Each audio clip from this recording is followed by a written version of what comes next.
ఈవీ9 national news కు స్వాగతం. ముందుగా హెడ్లైన్స్. 1,22,000 కోట్ల అణుశక్తి గ్రీన్ ఎనర్జీ ప్రాజెక్టులకు ప్రధాని మోదీ శ్రీకారం. ఎవరైనా ఆడబిడ్డల జోలికి వచ్చారో CM deadly warning, CM Chandrababu.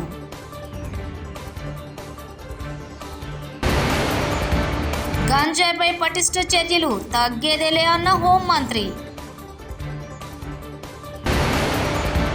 Annapurna Devi అలంకారంలో బాల్కంపేట శ్రీ రేణుకా ఎల్లమ్మ దర్శనం. భారత ప్రధాని నరేంద్ర మోదీ రాజస్థాన్లో 1,22,100 కోట్ల విలువైనటువంటి అభివృద్ధి ప్రాజెక్టులకు శ్రీకారం చుట్టారు. ఈ ఉదయం రాజస్థాన్ ముఖ్యమంత్రి భజన్లాల్ శర్మతో కలిసి పీటీ దీన్ దయాళ్ ఉపాధ్యాయ జయంతి ఉత్సవాల్లో మోదీ పాల్గొన్నారు. ఈ సందర్భంగా మోదీ దీన్ దయాళ్కు పుష్పాంజలి ఘటించారు. जो स्वच्छ ऊर्जा यानी क्लीन एनर्जी में आगे रहेंगे, इसलिए हमारी सरकार स्वच्छ ऊर्जा के अभियान को एक जन आंदोलन बनाकर काम कर रही है. हमने पीएम सूर्यघर मुफ्त बिजली योजना शुरू की. आज इस योजना के तहत शहरों और गांवों में छतों पर सोलर पैनल लग रहे हैं. हमारे किसानों को सस्ती बिजली मिले, इसके लिए पीएम कुसुम योजना के तहत खेतों में भी सोलर पंप लगाए जा रहे हैं. आज इस दिशा में कई राज्यों में सोलर प्रोजेक्ट्स का उद्घाटन हुआ है.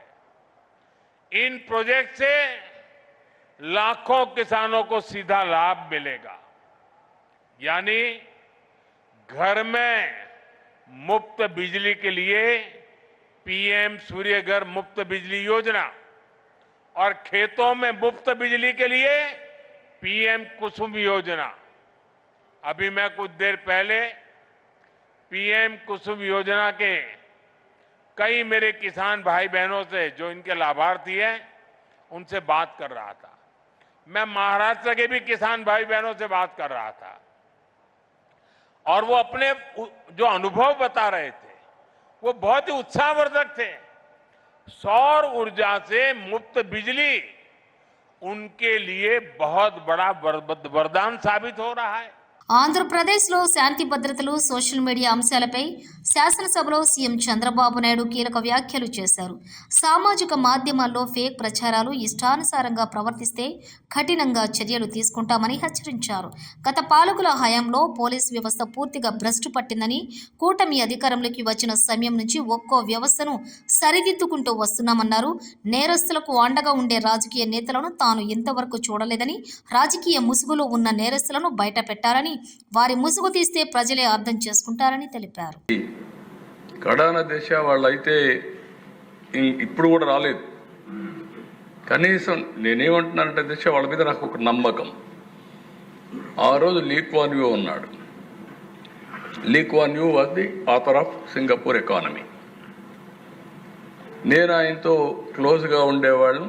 ఆయన పిఎంగా అయిన తర్వాత సీనియర్ మినిస్టర్గా ఉన్నప్పటి నుంచి వాళ్ళు ఏ విధంగా ఎంత రెస్పెక్టబుల్గా ఉంటారు. నేను పోయినప్పుడు ఇవన్నీ చూసిన తర్వాత చాలా గౌరవించి హైదరాబాద్ డెవలప్మెంట్కి సహకరించారు. నేను ఒకసారి అపోజిషన్లో ఉన్నప్పుడు సింగపూర్కి వెళ్ళి, అధికారం ఉన్నప్పుడు సింగపూర్ మొత్తం నైట్ క్లీనింగ్ ఎట్టు చేస్తారో చూసి, దేశంలో మొట్టమొదటిసారిగా హైదరాబాద్లో నైట్ క్లీనింగ్ ప్రవేశపెట్టిన గవర్నమెంట్ ఆ రోజు తెలుగుదేశం గవర్నమెంట్ అని చెప్పి కూడా నేను తెలియజేస్తున్నాను. ఆయన ఎవరైనా పోతే ఆ దేశానికి ఎప్పుడన్నా కలిస్తే, నేను ప్రపంచంలో చాలా దేశాలు మా దగ్గరికి వస్తారు. వాళ్ళు వచ్చి ఇక్కడ షాపింగ్, ముస్తఫా షాపింగ్ మాల్ ఉంది, అక్కడ పోయి కొనుక్కుంటారు ఏదైనా వస్తువులు ఇవి. లేకుంటే ఇక్కడ ఈ బ్యూటిఫుల్ టూరిజం స్పాట్స్ ఉన్నాయి, 3-4 రోజులు ఉండిపోతారు. కానీ ఫస్ట్ టైం ఒక రాత్రంతా అధ్యయనం చేసి ఇండియాకి వెళ్ళి నైట్ క్లీనింగ్ ప్రవేశపెట్టిన ముఖ్యమంత్రి అని చెప్పి అందరికీ చెప్పేవాడు దేశాలు. నేను 2014లో ఆలోచించి, ఒకప్పుడు నేను హైదరాబాద్ అభివృద్ధి చేయాలంటే ఫస్ట్ టైం నేను పోయిన దేశం అమెరికాకి వెళ్ళాను టెక్నాలజీ కోసం. 2014 వచ్చేటకుంది నేను ఒక మాట చెప్పాను ఎలక్షన్లో, మీరందరూ గుర్తుపెట్టుకో. 2014లో రాజధాని లేదు, రాజధాని కడతాం, ఆ రాజధాని సింగపూర్కు సమానంగా ఉంటుందని నేను చెప్పాను. నన్ను నమ్మారు. ఆ నమ్మకం కోసం నేరుగా సింగపూర్కు పోతే సింగపూర్ గవర్నమెంట్ నేను చెప్పిన మాట పైన నమ్మి ఆ రోజు అధ్యక్ష క్యాబినెట్లో పెట్టి మాస్టర్ ప్లాన్ డీటెయిల్స్ అన్ని ఉచితంగా ఇవ్వడానికి ఆమోదించారంటే ఇది ప్రపంచంలో ఒక చరిత్ర అధ్యక్ష. నేను ఒకటే అడిగాను, మీరు రిపోర్ట్ అవన్నీ తయారు చేయాలంటే డబ్బుల విషయం కాదు, చాలా సమయం అవుతుంది, నేను టెండర్లకు పోవాలి, ఒక 6 నెలలు సంవత్సరం అవుతుంది, అట్లా కాకుండా మీరు ఏదైనా హెల్ప్ చేయగలిగితే చేయమంటే they made it very clear. Okay, మేము ఆలోచిస్తామని చెప్పి with in 6 months or 8 months one of the best master plan details మనకి ఇచ్చారు అధ్యక్ష ఆ దేశం. అలాంటి దేశం పైన మీరు ఆరోపణలు పెట్టగలిగారంటే, వాళ్ళని కూడా మీరు భయపెట్టగలిగారంటే ఈ ప్రపంచంలో ఎప్పుడు జరగదు అధ్యక్ష. గడాన దేశ పీపీపీలు పవర్ సెక్టర్లో సోలార్, విండ్, ఈరోజు మనందరం చూస్తున్నాం. విండ్ వాడకుండా, పవర్ వాడకుండా 10,000 కోట్ల రూపాయలు, 9,000 కోట్ల రూపాయలు వాళ్ళకు డబ్బులు కట్టాం క్యాపిటల్ కాస్ట్ కింద. దేవీ నవరాత్రి ఉత్సవాల సందర్భంగా బల్కంపేట శ్రీ రేణుకా ఎల్లమ్మ అమ్మవారు గురువారం అన్నపూర్ణాదేవి అలంకారంలో భక్తులకు దర్శనమిచ్చారు. ఉదయం నుంచే వేద పండితులు అమ్మవారికి కుంకుమాభిషేకాలు, ధూపదీప నైవేద్యాలతో ప్రత్యేక పూజలు నిర్వహించారు. అన్నపూర్ణాదేవి అలంకారంలో అమ్మవారిని దర్శించుకోవడానికి భక్తులు అధిక సంఖ్యలో ఆలయానికి తరలివచ్చారు.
ఆంధ్రప్రదేశ్ శాసనసభలో శాంతి భద్రతలపై స్వల్పకాలిక చర్చ జరిగింది.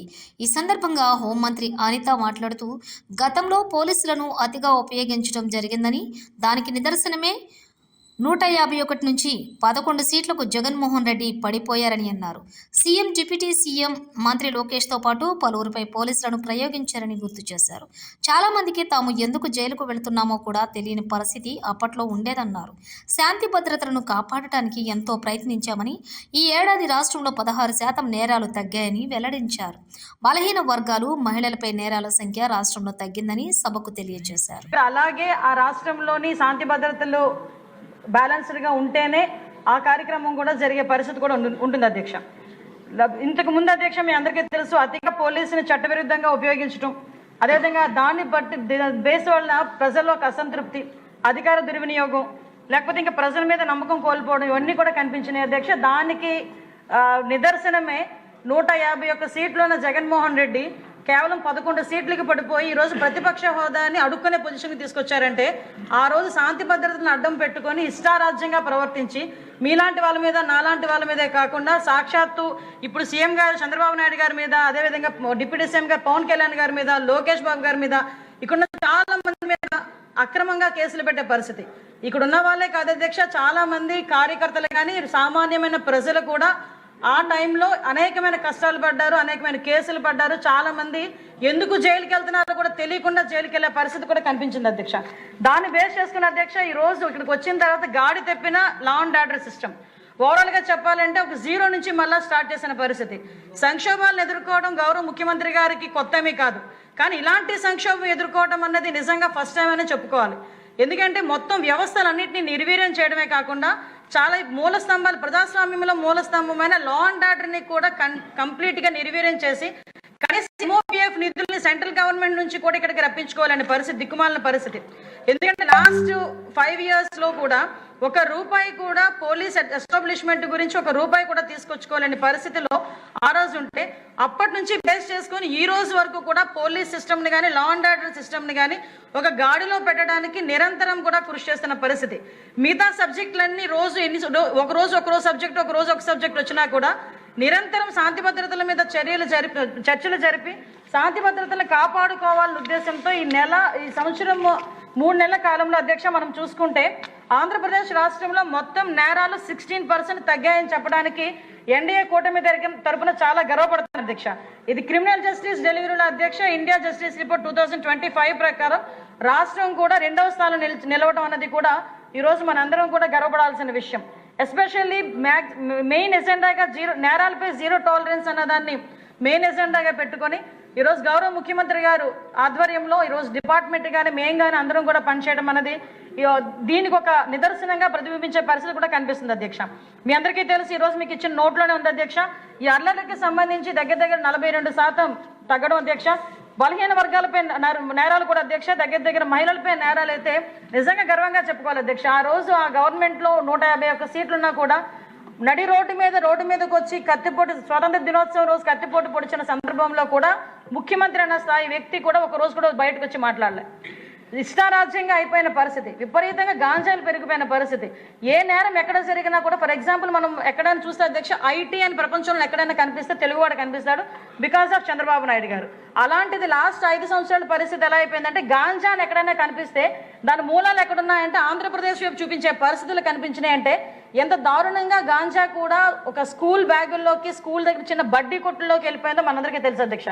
దాని నేపథ్యంలో ఆ టైంలో మహిళల మీద నేరాలు విపరీతంగా పెరిగిపోతే ఈరోజు మన గవర్నమెంట్ వచ్చిన తర్వాత మన సీఎం గారి చిత్తశుద్ధి వల్ల ఈరోజు మనందరం కూడా గర్వంగా చెప్పుకునేది 4.84% మహిళల మీద నేరాలు తగ్గాయని చెప్పడానికి కూడా నేను సంతోషం వ్యక్తం చేస్తున్నాను అధ్యక్ష.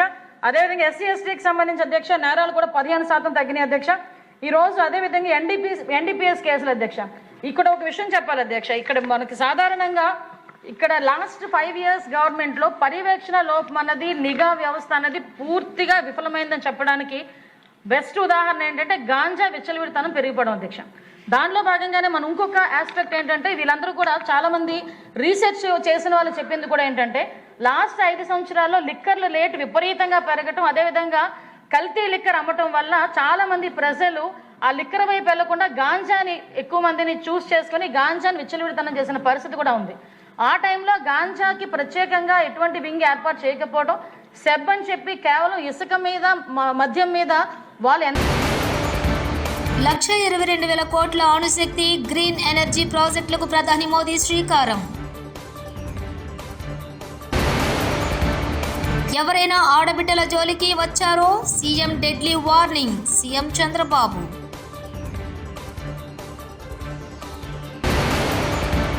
గంజాయిపై పటిష్ట చర్యలు, తగ్గేదేలే అన్న హోంమంత్రి. అన్నపూర్ణదేవి అలంకారంలో బాల్కంపేట శ్రీ రేణుక ఎల్లమ్మ దర్శనం. ఇవి బులెటిన్ విశేషాలు. చూస్తూనే ఉండండి EV9 నేషనల్ న్యూస్.